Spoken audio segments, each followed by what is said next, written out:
Good evening, class. This will be our professional issue presentation and action group project for Nursing 450, Nursing Leadership and Professional Issues. Our group consists of Elisa Arenas, Gemma Carpio, Justin Handy, JT, and Wendy Teeple. Okay, let's begin. We chose to do our project on the End of Life Option Act and how it relates to healthcare policy and healthcare. So, what is the healthcare or the End of Life Option Act? It is a law that California passed to allow certain terminally ill adults to request a prescription for an aid in dying drug. It was effective June 9th, 2016, and California is currently the 5th state to enact an aid in dying law. So many states have introduced similar bills after Brittany Maynard's highly publicized campaign for physician-assisted death in late 2014. However, California's End-of-Life Option Act is the first to pass, and it may signal a national shift. Oregon was the first state to legalize physician-assisted death in 1994 with the Death with Dignity Act. Oregonian healthcare providers saw the event as a wake-up call that palliative care in Oregon fell short of dying patient expectations and worked towards addressing the shortcomings. Oregon is now among the top states in the country in the provision of excellent palliative care, and the utilization of the Death with Dignity Act remains low. It is too early to tell if the passing of the End-of-Life Option Act will create the same sense of urgency to improve palliative care as it did with Oregon, but we do know that California certainly has room to improve care for the dying. In 2015, California received a B on the state-by-state report card regarding access to palliative care. So there is definitely room for improvement. So some of the criteria involved in the End-of-Life Option Act is that you have to be an adult 18 years or older. You have to be a California resident. You have to have a diagnosis of an incurable or irreversible disease with a prognosis of less than 6 months to live. You have to be able to make your own medical decisions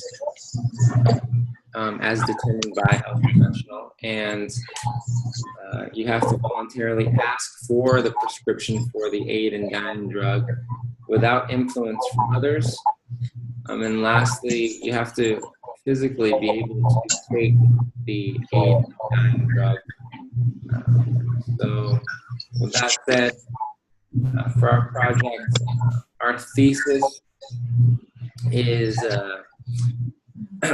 by exploring the significance of the End-of-Life Option Act in California in relation to medical organization policies, medical professional training and education, and evident health disparities in vulnerable populations. Effective pathways can be identified to improve the experience of dying patients and palliative care as a whole.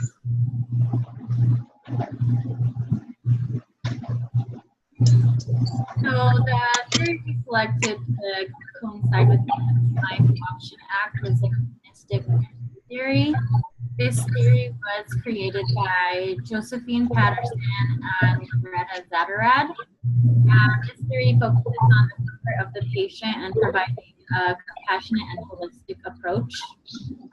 Here we acknowledge each human being as an individual existing alone in his or her set of circumstances struggling with others for survival, and becoming as the individual searches for validation of existence and understanding of its meaning. Nursing's concern is not merely with the patient's well-being, but with their moral being, with helping them become more as humanly possible in their particular life situation. And then moving on to the next theoretical framework. The theoretical framework applies both to humanism and existentialism to nursing theory. It attempts to take a broader perspective of the individual's potential and tries to understand each individual from the context of their own personal experiences. And tied in with existentialism, this is the philosophical approach to understanding life. The belief that thinking begins with the human, the feeling, acting, living individual. It emphasizes the individual's free choice, self-determination, and self-responsibility. Basically, this allows us to look at the patient as a whole person, a unique individual, and not just as an object or an illness. And really just understanding their perspective and identifying their experiences, conditions, and their needs. So I did do 2 interviews with 2 physicians. One of them is Dr. Pravin Acharya. He's the former chief of emergency medicine for Kaiser Permanente in Downey. Dr. Acharya has been serving emergency department since 1999. He received his emergency medicine training at Los Angeles County and USC Medical Center. In his biography, he stated that as an emergency medicine physician, the specialty is extremely challenging and yet rewarding. When I reflect on my practice, I feel that learning from my patient is one of the things that makes me a better physician. Throughout his career, he has seen the ever-changing healthcare transformation, and he has opened his unbiased opinion about the California End-of-Life Act. He outlined the facts, moral, and practical side of the practical side of end of life. He also stated that end of life is becoming a choice for a lot of Americans. For people whom has the capability to make decisions for themselves and has tried all the avenues, it is a choice. The moral side is that some may look at it as a mercy killing. On the practical side, end-of-life care is better for the organization on the financial aspect. End-of-life, as it is, can cause, the end-of-life care costs can take a toll in an organization. When I asked him if he would participate on the End-of-Life Care Act, his reply was, no. The reason being is that it takes a very special, skillful, multidisciplinary team to handle such cases. Next. The next person that I have interviewed is Linda Sojin Lee. Dr. Lee is a California native serving patients as an emergency medicine doctor since 2012. And from her personal and career experience, she developed her positive and professional opinion in End-of-Life Act. In her opinion, you have to build a relationship with the patient and family first. You really have to get to know the patient well before you can even participate with the End-of-Life Act. Dr. Lee shared an experience in which the family, in which a family is considering withdrawing from the saving measures of an elderly patient with end-stage dementia. The patient refrained from eating, no longer communicating, and just mumbles. She asked me, what quality of life is there for that patient? The family is just watching the patient deteriorate mentally and physically. One of the sons had stated, this is not my father anymore. Now they are faced with decisions facing and competing. Patient does not have an advance directive. This has become an ethical dilemma. In her opinion, every individual must be given a chance to make a decision, especially in cases where the disease is terminal and everyone knows that the end result is ultimate death. Why prolong the suffering? Why not give the chance to die with dignity? When asked if she would participate, she stated, "I can't.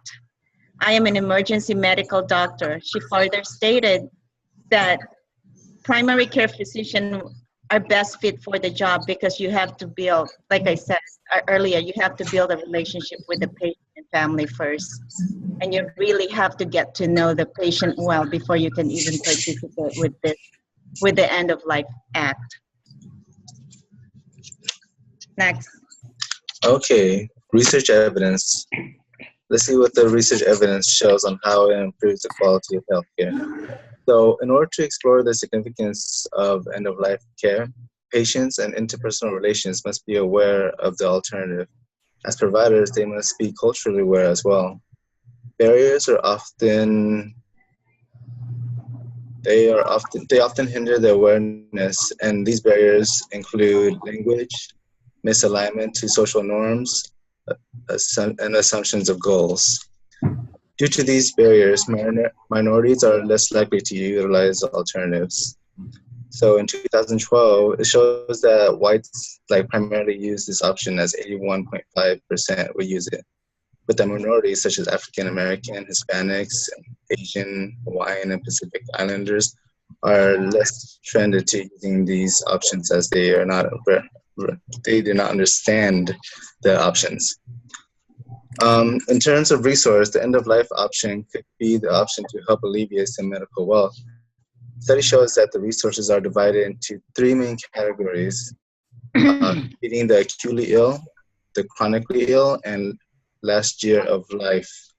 Of all these three patients, the ones with the last year of life are the one that utilizes the most resource. So in 2011, 1.6 trillion has been spent on healthcare. Of that 1.6 trillion, 205 billion of it has been devoted to the last year of life to individuals.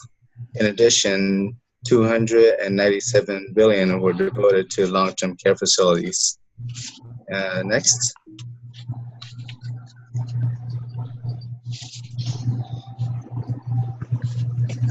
So, as for ethical considerations for the death experience, as the end of life will improve the experience of dying patients, we must be aware of the emotions that are attributed.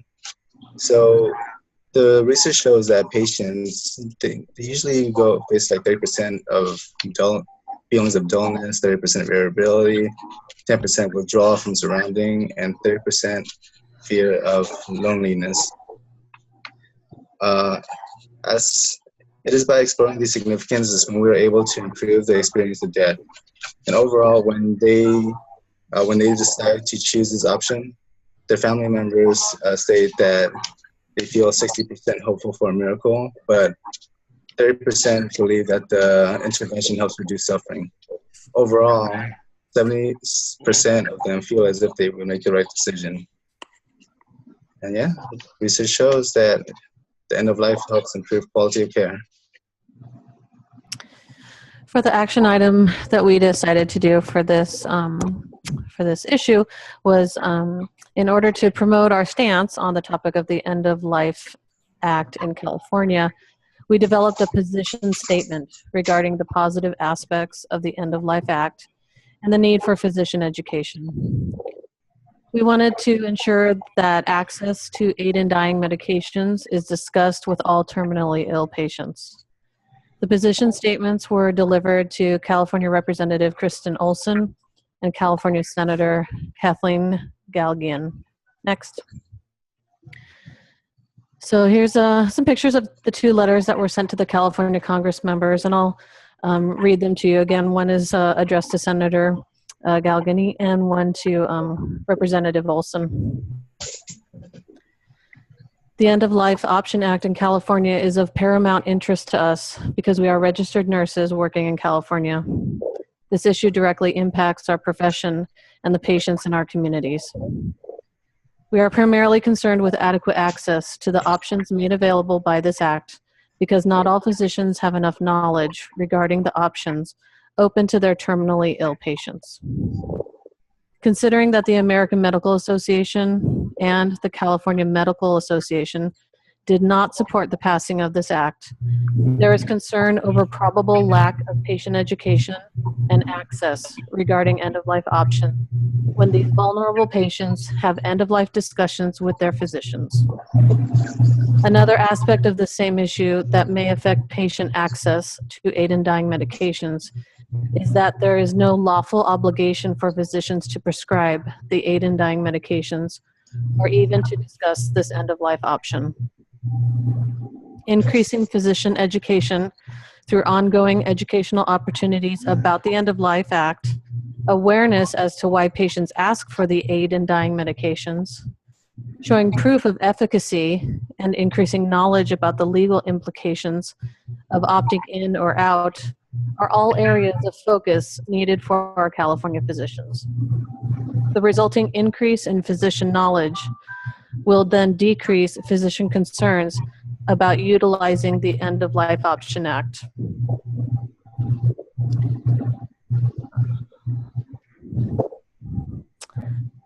And this will result in increasing patient access to understanding and to using aid in dying medications. Thank you for your consideration on our viewpoint on this matter. We believe the End-of-Life Option Act continues to be an important issue in the community and would like to see your support of mandatory continuing education for physicians practicing in California regarding the End-of-Life Option Act. And that was the letter that was sent to both of our members of Congress. And here are the references. We have 3 pages of references that we used for this presentation.